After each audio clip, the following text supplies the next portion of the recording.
Fake news या miss information जो central government के खिलाफ है, उस पर एक इंडिपेंडेंट यूनिट जो सरकार के अंतर्गत रहेगी बॉडी, वो फैक्ट चेक करेगी।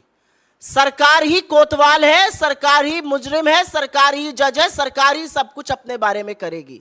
तो अगर आप कोई सवाल सरकार से उठाते हैं जो कि असहज है, तो अब ट्विटर, फेसबुक, यूट्यूब, व्हाट्सएप, तमाम ऐसे प्लेटफॉर्म्स को सरकार ने अपने आप को एक एकाधिकार दे दिया, एक छत्र राज दे दिया है कि वो उनसे कहकर उस न्यूज को हटा सकते हैं।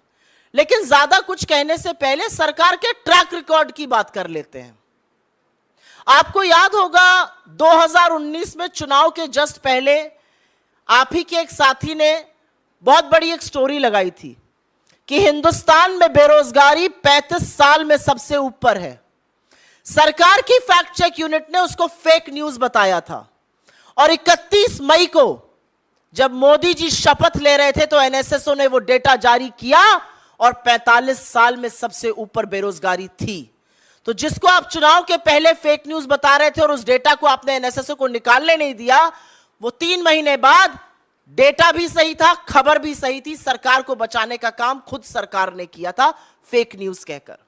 रिपोर्टर्स कलेक्टिव ने एक स्टोरी करी मार्च में 2022 में और उन्होंने कहा कि आधार जो है वो मिड डे मील स्कीम्स के लिए, जो पोषण की स्कीम्स होती हैं बच्चों के लिए, वो मैंडेटरी कर दिया जाएगा।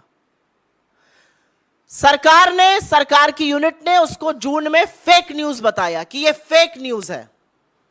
और अगस्त में विमेन एंड चाइल्ड डेवलपमेंट ने एक नोटिस जारी किया और कहा कि आधार मैंडेटरी नहीं होगा।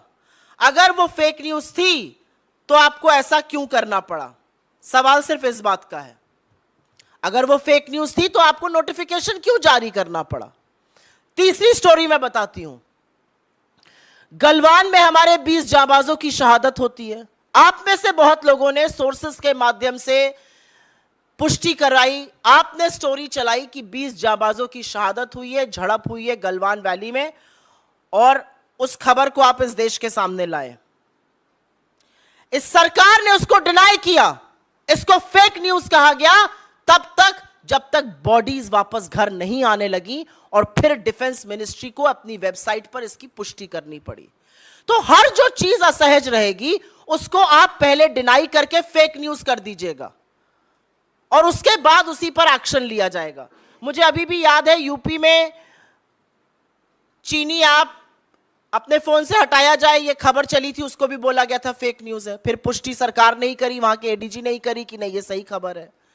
राहुल गांधी जी ने रेलवे की निजीकरण की बात करी थी भारत जोड़ो यात्रा के दौरान, उसको भी फेक न्यूज कहा गया था। बाद में सबने देखा क्या